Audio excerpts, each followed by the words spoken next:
Hey, this is Jim Sador. I am your personal Bible teacher. If you like what you hear, and you think your friends and relatives would benefit by the teaching, please share it with everyone you know. Thanks, and have a great day.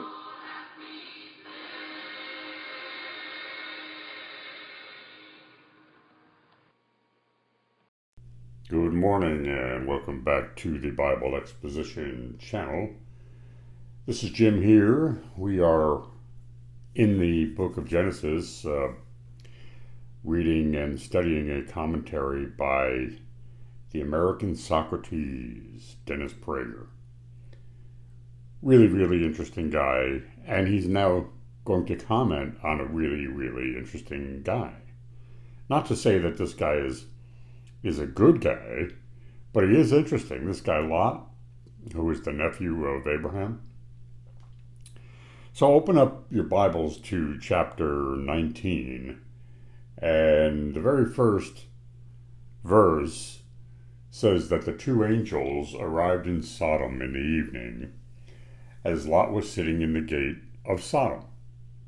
When Lot saw them, he rose to greet them, and bowing low with his face to the ground. Now, Prager says when these guys came to Abraham in the previous chapter, they were referred to as men. The Hebrew word is anashim. Now, in this chapter, they're referred to as angels or messengers, which is the Hebrew word malachim. Prager says that modern readers usually think of angels as celestial beings with wings, as depicted in Exodus 25:2, but angels in the Torah and in the rest of the Hebrew Bible almost always mean messengers. Now, the question is, did Lot perceive them as ordinary people or as something else, something more? It's not specific, so we really don't know. On one hand, given that he was not nearly as decent a man as his uncle Abraham, it's really unlikely he would have treated these messengers as cordially as he did, unless he actually perceived them as being special. The other argument is, having lived for many years with his uncle, he comes from an environment completely unlike Sodom that's hospitable to strangers.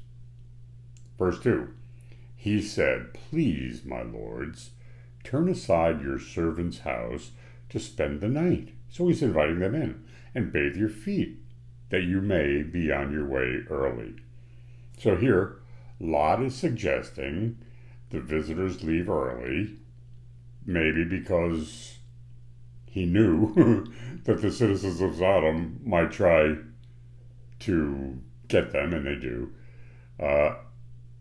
So that's the argument for not perceiving them as angels. That's what Prager says. So he's got two sides of the argument. Anyway, they said, "No, we will spend the night in the square." Verse 3. Lot didn't like that. He urged them strongly, knowing these people from Sodom. So they turned his way and entered his house. He prepared a feast for them. He baked unleavened bread for them, and they ate. Now, this is the first time in the Torah and in Genesis that bread known as matzah is mentioned. Matzah is a bread that didn't have sufficient time to rise. It's a flatbread. And the Jews ate matzah during the Passover Exodus because they were in a rush to leave Egypt. So Lot prepares these matzahs for his guest so that he can serve them quickly, so that in the morning they can get on their way. Right? Verse 4. They had not yet lain down when the townspeople, the men of Sodom, young and old, all the people to the last man, gathered about the house. Now listen. Sodom was so corrupt that even the children and the elderly came. to rape these visitors, these men, these angels. Man, I tell you what, you can see it in today's society. Evil breeds evil, right? Even in kids. And although we Westerners think of elderly people as relatively harmless, that's not the case in Sodom. Everybody, from middle-aged to younger to older, were evil. And the younger people learned their evil behavior from their fathers and grandfathers and great-grandfathers. Prager uses a modern-day analogy to the people of Sodom concerning the China's Cultural Revolution from 1966 to 76, which led to millions and millions of deaths. The Cultural Revolution in China was carried out by the population collectively. Almost everybody, even the kids, participated in these brutal denunciation meetings. And many of the kids actually lent a hand in beating their victims. And that's what our country wants. That's what we're going to turn into. It's already happening. Look at what's happening in Australia. The Australian police are beating these people out in the street for doing nothing than trying to get home. Anyway, verse 5. They shouted to Lot and said to him, "Where are the men who came to you tonight?" So,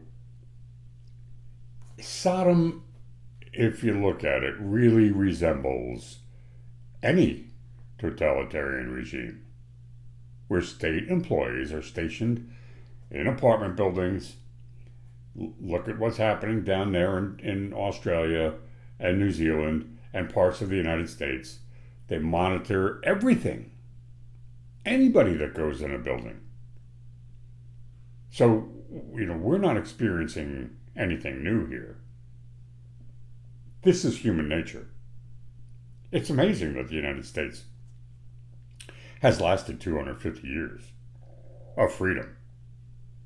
But here was a level of oppression that people living in free societies just don't understand. When you see an alien from another country come to the United States, usually the vast majority of them are just thrilled. They kiss the ground because many of them came from totalitarian regimes like the Soviet Union or Cuba or Venezuela or China. So the sin that characterizes Sodom's evil society was their cruelty to strangers. That was not part of Jewish society. And these men of Sodom intend to rape Lot's visitors. Now, Prager says that in depicting Abraham's goodness, the Torah emphasizes Abraham's kindness to strangers, both to those who visited him and to the people of Sodom, on whose behalf he pleaded with God. Remember? He made the agreement with God, and God said if he finds 10 good people in Sodom, he won't destroy it. Well, the Torah contrasts Abraham with the people of Sodom. And there's a lesson here, right? The supreme importance of kindness to strangers, a principle that's commanded in the Torah.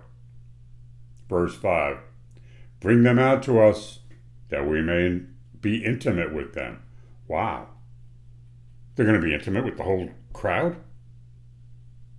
Intimate with means yada, believe it or not. Even though in the Seinfeld episode where Elaine says yada, yada, yada, well, that's actually what it means, yada, yada, yada.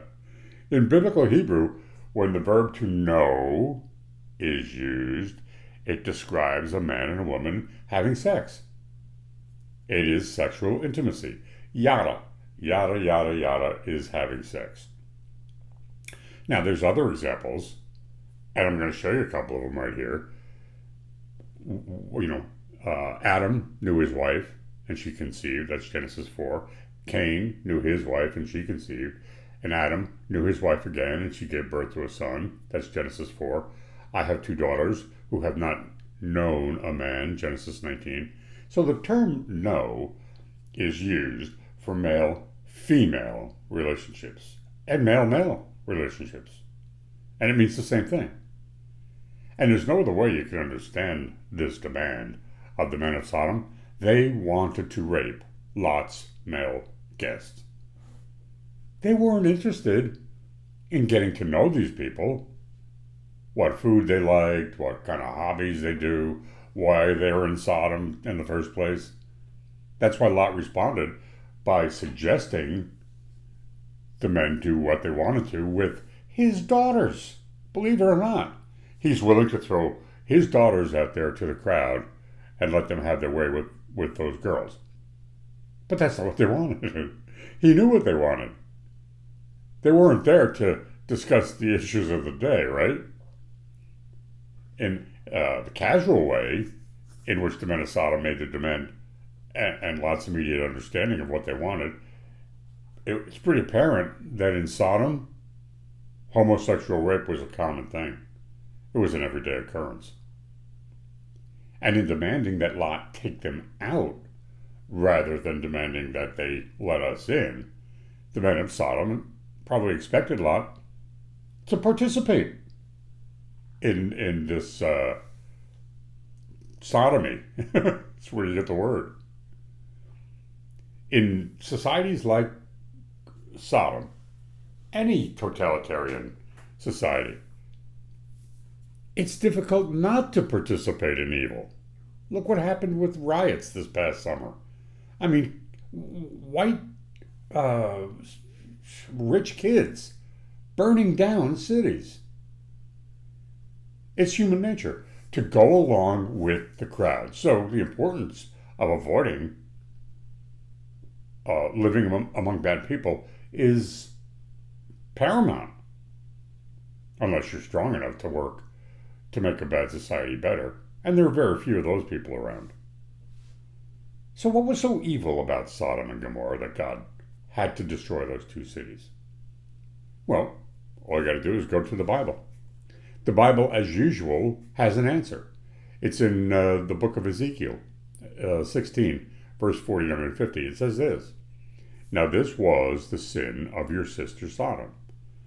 She and her daughters were arrogant, overfed, unconcerned.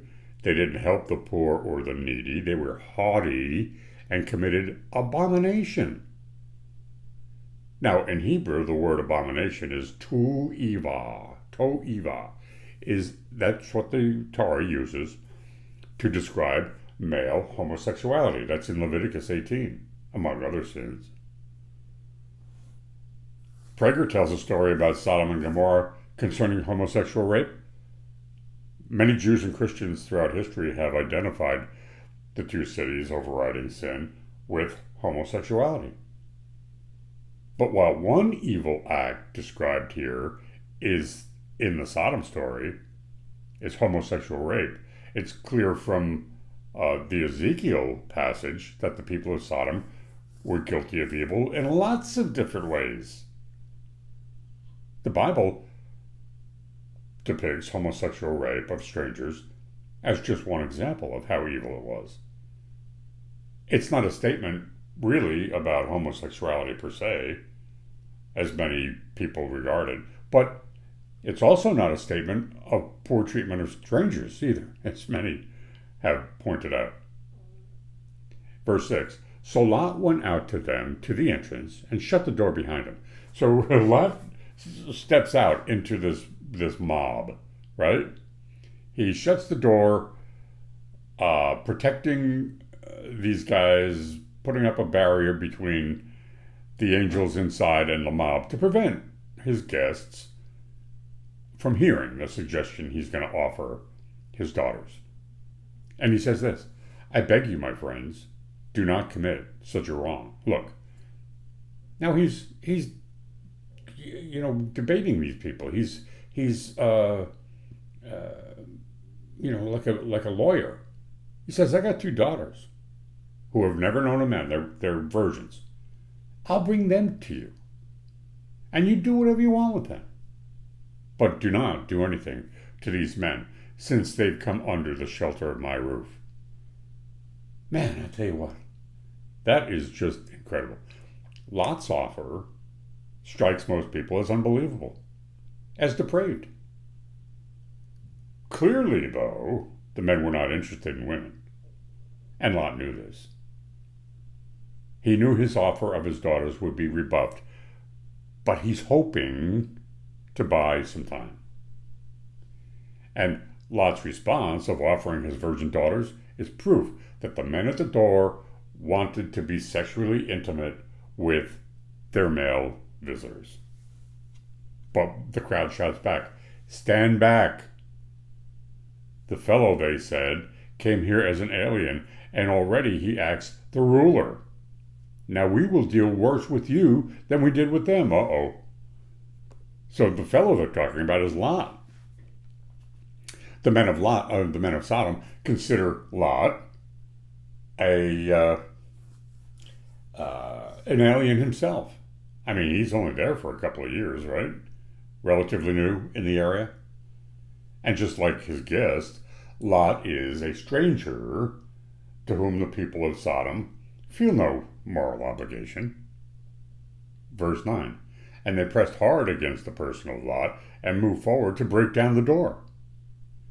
Verse 10, but the men stretched out their hands and pulled Lot into the house with them and shut the door. So these angels, they open the door, cracked, and grab Lot, and they pull him in. Verse 11, and the people who were at the entrance of the house, young and old, they struck with blinding light. They were struck with blinding light.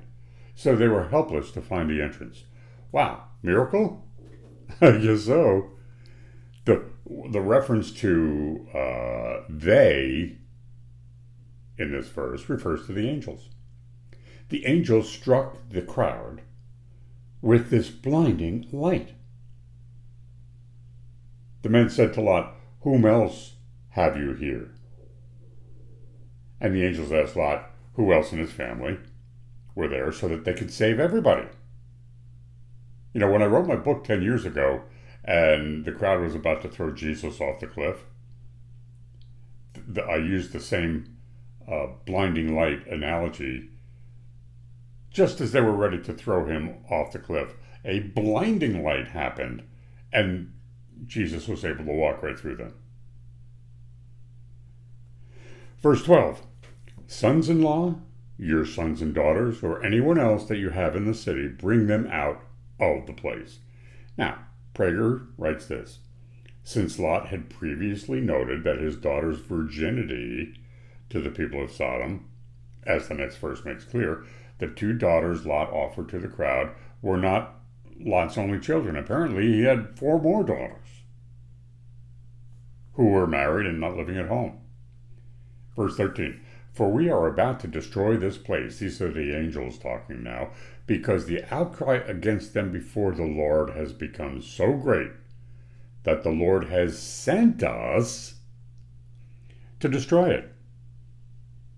Verse 14, so Lot went out and spoke to his sons-in-law, who had married his daughters, and said, up, get up, let's get out of this place, for the Lord is about to destroy the city. But his son-in-laws didn't take him seriously. They're like, oh, it's just Lot. Maybe he's drunk. Pretty understandable, right? Your sons-in-law? Could you imagine saying the same thing to your sons-in-law? Or your son-in-law? Where do you think that he would take you seriously? Even if Lot were an admirable man, an upstanding man, which he wasn't, it's difficult to believe that somehow your city, wherever you live, Sarasota, Florida, is about to be destroyed. The whole thing. It may well be, as evidenced by Lot's own reluctance to leave, that Lot himself didn't believe it. Right? Verse 15. As dawn breaks or broke, the angel urged Lot on, saying, "Get up, take your wife and your 2 remaining daughters." Now, the 2 remaining daughters were the daughters that he offered to the crowd, right? And it goes on, verse 15, "Lest you be swept away because of the iniquity of the city." So they're warning Lot, man, this is coming down. This is on its way. It's important to note the Torah uses the word sin here, iniquity rather than punishment, even though the destruction of Sodom was punishment. The reason they use that is people do wrong and suffer as a result. It's not their sin, not their punishment that brought on their suffering. And that's true in both the personal and the macro realms of life. If you're in jail, for example, and notorious for blaming your situation on their punishment, not their sins, Cain's history first killer knew better. Right? Cain, the first person to kill somebody, who killed his brother Abel. He said, "My sin is too great to bear." And he lamented. In the JPS translation, Cain's statement is rendered this way: "My punishment is too great to bear." But the Hebrew word literally means sin, not punishment. It means my sin is too great to bear. That's what Cain said. If you look at it in a macro contemporary example, back to Japan, when the United States dropped that bomb on Hiroshima and Nagasaki, it wasn't for the war of aggression against America and other countries, for its Nazi-like behavior against the people of China and Korea, but for its barbaric treatment of prisoners of war. I knew a guy once when I was a really young kid. I was in my 20s working at Sears Roebuck, and this old fellow was in the washing machine department. He was a salesman. And he was well known for years. I mean, he was with the company for 30 years. And he had never, ever taken a sick day. And that's what he was well known for. But he told me, "Jimmy, you know, when I was in World War II, I was stationed out in the Pacific, and we would go to these Pacific islands, and we'd find the body of our dead GIs there, and they had their butt cheeks removed, and that's what the Japanese soldiers would eat." So, talk about barbaric treatment of prisoners of war. Holy moly, that's pretty barbaric. And their sins then caused their suffering, the bombing of Hiroshima and Nagasaki, not the consequential punishment. Verse 16, "Still Lot delayed. So the men, the angels, seized his hand and the hand of his wife and his 2 daughters, and they took off." 6 times they had to do this. They urged him. They told him, "Get out of here. Take your wife." Now, it's not human nature. I mean, it is human nature. How many people stayed in post-1933 Germany as Hitler took over? I mean, there were tons of them, right? It's human nature. The Hitler and the Nazis came to power, and those people were still in their communities. They didn't flee. Verse 16 goes on, "In the Lord's mercy on him." Now, unlike Noah, who deserved to be saved, Lot didn't deserve to be saved, but God pitied him. Lot had the good fortune to be Abraham's nephew, which was evoked by God to pity him. God was mindful of Abraham and removed Lot from the middle of the upheaval. If you go to, this is Dennis Prager writing, Yale Bible scholar Professor Christine Hayes, she writes, "This is the first biblical instance of the doctrine of the merit of the righteous. The idea that an unrighteous person might be spared for the sake of the accrued merit of a righteous person. Lot was not a good man. He's no prize, no day at the beach, but he is saved from destruction because of Abraham. In Hebrew, that term, what Hayes calls the merit of a righteous person, is known as zekut avat, merit of the patriarchs. Moses invoked it in Exodus 32:13 when he pleaded with God not to destroy the Israelites after they built the golden calf. And to this day, the Jews that still practice Judaism begin their daily routine of praying 3 times a day with a reminder to God of the patriarchs. Verse 16, and brought him out and left him outside the city. When they had brought them outside, one said, flee for your life, do not look behind you, nor stop anywhere in the plain. Flee to the hills, lest you be swept away. And the angels had pretty good reason to be concerned that Lot wasn't fleeing. Lot was probably regarded as not a very bright person, a person who had difficulty in seeing what's right in front of him. So verse 18 goes on, but Lot said to them, oh no, my lord, you have been so gracious to your servant and have already shown me so much kindness in order to save my life, but I cannot flee to the hills, lest the disaster overtake me and I die. So Lot, still, at this point, is blasé, really, about the angel's warning.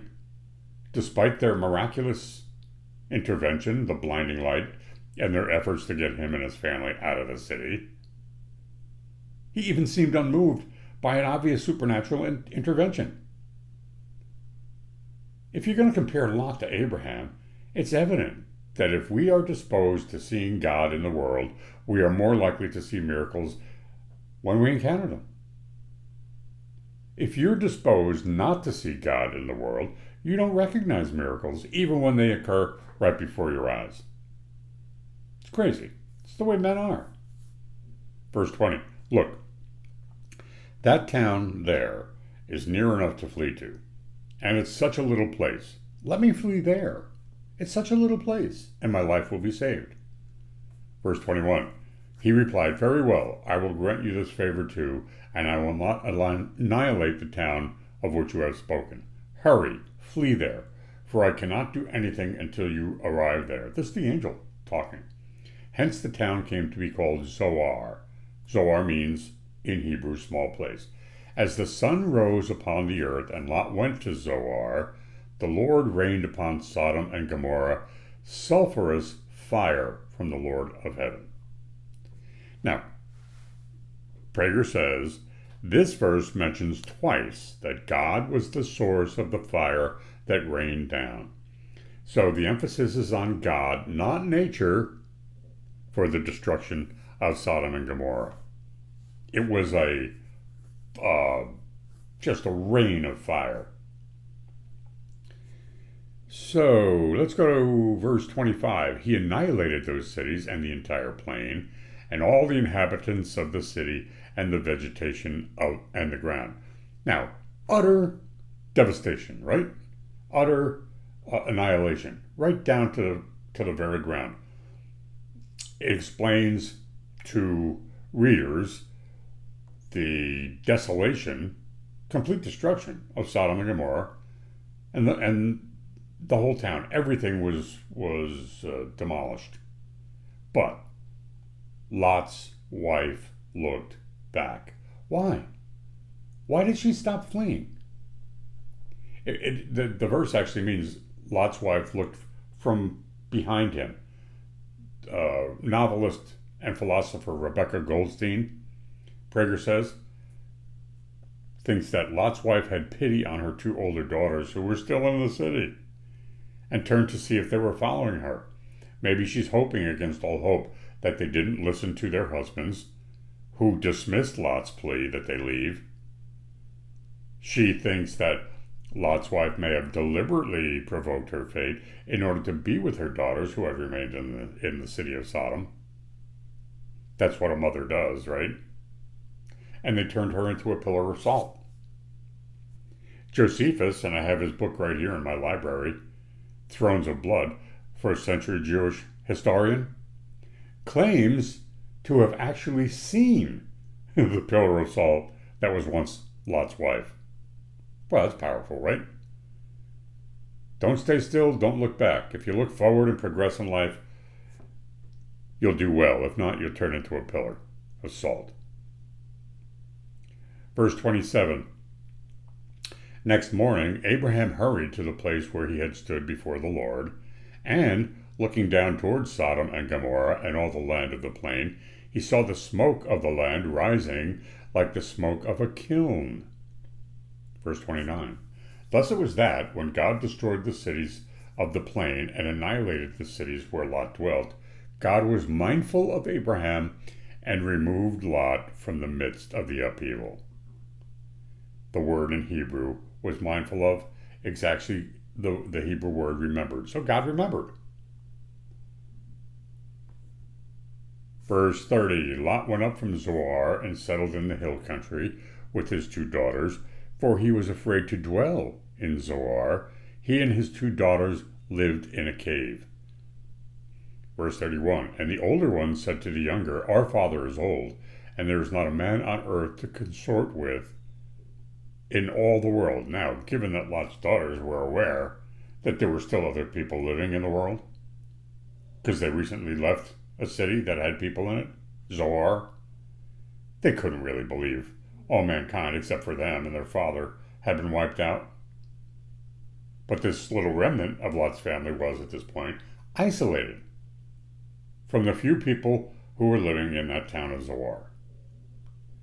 Verse 32, come, let us make our father drink wine, and let us lie with him. Wow, they're going to have sex? You know, all the stories in the Torah, especially those that repeat a theme, are meant to teach you a lesson. This lesson, just like in the case of Noah and his son in Genesis 9, is a warning against getting drunk. Neither the Torah nor later Judaism, Prager says, prohibited the use of alcohol. In fact, everybody drank wine. Look, Jesus changed water into wine, right? At the wedding feast. The Torah does distinguish between responsible alcohol use and drunkenness. And the Jewish attitude toward wine can be summed up by the well-known phrase, respect it, but suspect it. Given how often alcohol enables or even leads to child and spousal abuse and other violent crimes, including murder, it's understandable that some religions, Islam, Mormonism, some of the Protestant sects, prohibit alcohol. But the Jewish view is, if you do it in moderation, it's fun. And it's worked for the Jews, who historically, throughout Old Testament, had very low rates of alcoholism.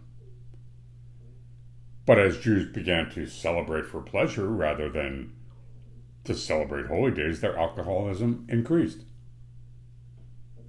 Verse 32, that we may maintain life through our father. So they plan on having babies with the father. That night they made their father drink wine, and the older one went in and lay with her father. He did not know when she lay down or when she rose. So man, he had to be pretty drunk, right? He didn't remember a thing. The next day the older one said to the younger, see, I lay with father last night.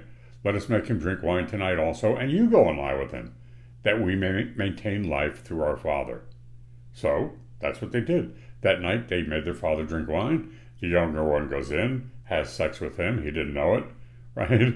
So the 2 daughters of Lot, got pregnant by their father. I tell you, the Bible is just filled with humans who do stupid stuff. The older one bore a son and named him Moab, and he's the father of the Moabites. The Moabites still existed at the time that this was written. Verse 38, and the younger one also bore a son and called him Ben-Ami. He's the father of the Ammonites of that day. The nations that descended from these relationships with their father, Moab and Ammon, became huge opponents of Israel.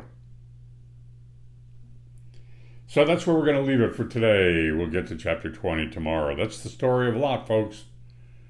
This is Jim. I am your personal Bible teacher. You've been listening to the Bible Exposition Channel. Have a great day. God bless.